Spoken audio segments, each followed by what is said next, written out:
8th October 1932. 6 Indian officers, after 2 years of training at Cranwell, UK, were granted the King's Commission to form the Indian Air Force.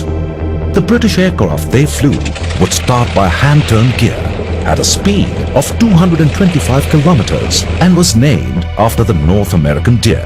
It was Westland Wapiti, popularly known as WAP. The gunner seated at the rear open cockpit had to be tied down with a chain to prevent him from flying off when the plane somersaulted.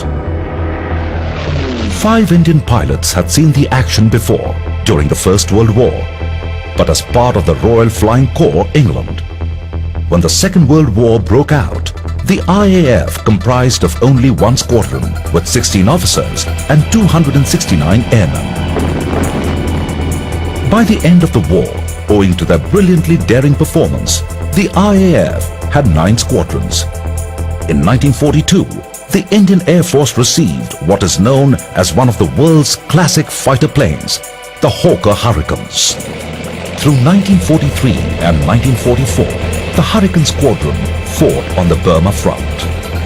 With a speed exceeding 480 kilometers an hour, the Hurricanes flew in pairs. The leader would watch and collect information, and the number 2, nicknamed Weaver, would protect his tail. In 1944, the Indian Air Force received what is considered one of the greatest combat aircraft ever built.